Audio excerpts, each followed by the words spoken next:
नमस्कार, मैं शमिता और आपका स्वागत है हमारे चैनल पर। आप देख रहे हैं देश भर में हुए चुनाव और उपचुनावों के परिणामों पर आधारित हमारा प्रोग्राम।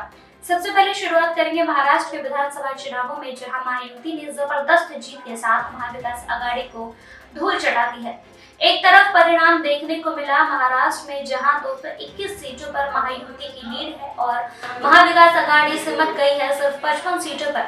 12 सीटें अन्य के खाते में जाती हुई दिखाई दे रही है। हाई ऑक्टेन मुकाबले में अजीत पवार अपने भतीजे योगेंद्र पवार के खिलाफ बारामती सीट से 88,486 वोटों के अंतर से जीत गए हैं, जबकि उद्धव ठाकरे के बेटे आदित्य ठाकरे वर्ली से मिलिंद देओरा के खिलाफ एक नजदीकी मुकाबले में 8,000 के वोट से जीत गए। इस जीत का श्रेय दिया जा रहा है राज ठाकरे को, जिन्होंने वर्ली सीट पर संदीप देशपांडे को खड़ा किया और मिलिंद देओरा के लिए मुश्किलें कड़ी कर दी। सुनील देशपांडे 18,000 वोटों के साथ तीसरे स्थान पर रहे। खुद राज ठाकरे के बेटे अमित ठाकरे को महीम सीट से हार हो गई है। उन्हें उद्धव ठाकरे गुट के महेश सावंत ने हराया। एनसीपी के जिशान सिद्दीकी बांद्रा ईस्ट सीट पर हार गए, जहां वरुण सरदेसाई ने बढ़त बनाई। वडाला सीट से बीजेपी के कालिदास कोलंबर ने, मालाबार हिल सीट से मंगला प्रभात लोढ़ा ने जीत दर्ज की। महायुति की प्रचंड जीत के बाद मुख्यमंत्री पद के लिए लेकर चर्चा तेज हो गई है। मौजूदा मुख्यमंत्री एकनाथ शिंदे ने इसे लैंडस्लाइड विक्ट्री कहा और मतदाताओं का धन्यवाद किया। हालांकि डिप्टी सीएम देवेंद्र फडणवीस ने कहा मुख्यमंत्री पद का निर्णय आपसी सहमति से होगा। उन्होंने अमित शाह का बयान का जिक्र करते हुए कहा कि इस पर जल्द ही बातचीत होगी। डिप्टी सीएम देवेंद्र फडणवीस ने अपनी जीत को जनता के विश्वास की जीत बताया और कहा मोदी है तो मुमकिन है। उन्होंने ये भी कहा कि ये प्रचंड जनादेश के साथ उनकी जिम्मेदारियां बढ़ गई है। महाविकास आघाड़ी की करारी हार के बाद विपक्ष ने ईवीएम पर सवाल खड़े किए। शिवसेना के नेता संजय राउत ने आरोप लगाया कि ये जनता का जनादेश नहीं बल्कि साजिश है। राउत ने मतपत्र के जरिए दोबारा चुनाव कराने की मांग की है। शरद पवार गुट के नेता फहद अहमद ने शुरुआती बढ़त के बाद अजीत पवार की उम्मीदवार सना मलिक से हार का सामना किया। उसके बाद उनकी पत्नी स्वरा भास्कर ने भी ईवीएम की विश्वसनीयता पर सवाल खड़े किए हैं। अब चलते हैं झारखंड की तरफ, जहां कांग्रेस जेएमएम गठबंधन की लीड में मेजॉरिटी का आंकड़ा पार कर गया है।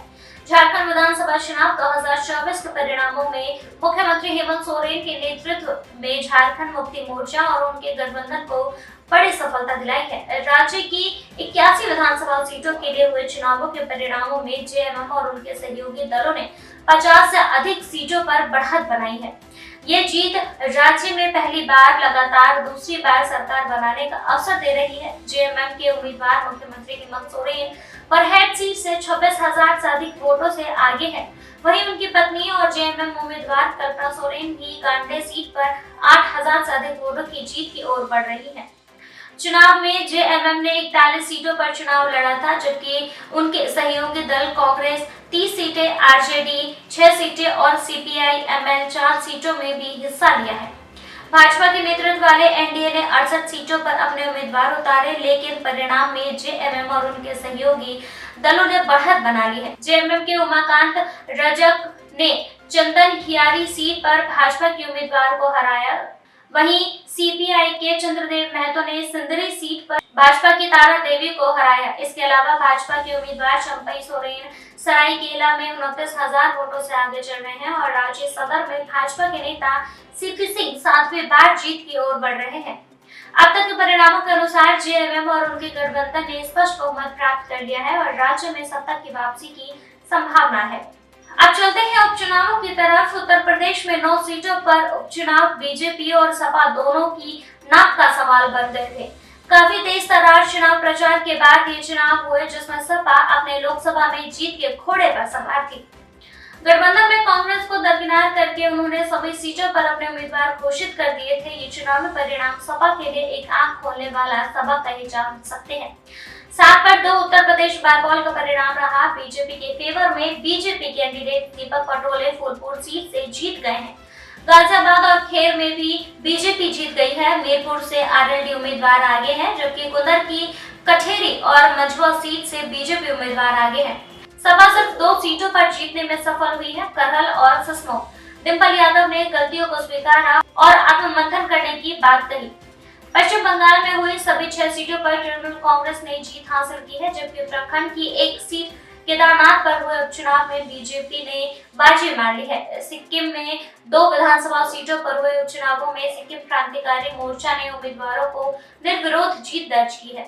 राजस्थान में हुए 7 सीटों पर उपचुनावों में से 5 में बीजेपी ने जीत दर्ज की है, जिनमें शामिल है झुंझुनू, रामगढ़, डोली, उड़ियारा, कहिंसर और सलुम्बर सीट। दौसा से कांग्रेस आगे है, जबकि 84 सीट पर भारत आदिवासी पार्टी ने जीत हासिल की है।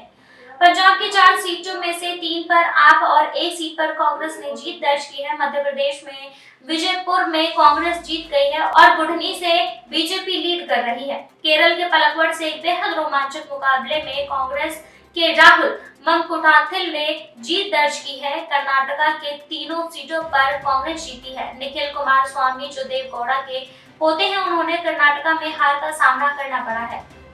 असम में 5 सीटों पर हुए उपचुनावों में 3 पर बीजेपी ने जीत दर्ज की है। बिहार में 4 में से 2 सीटों पर बीजेपी और 1 सीट पर सहयोगी जनता दल यूनाइटेड ने जीत दर्ज की है। गुजरात और छत्तीसगढ़ में 1 सीट पर हुए मुकाबले में बीजेपी ने जीत दर्ज की है। 2 संसदीय सीटों पर उपचुनाव हुए थे, जिसमें महाराष्ट्र के नांदेड़ में बीजेपी और संचक्रो मार्थराव हाम्ब्रेड ने जीत दर्ज की है, जबकि वायनाड में प्रियंका गांधी ने बड़े अंतर से जीत दर्ज की है।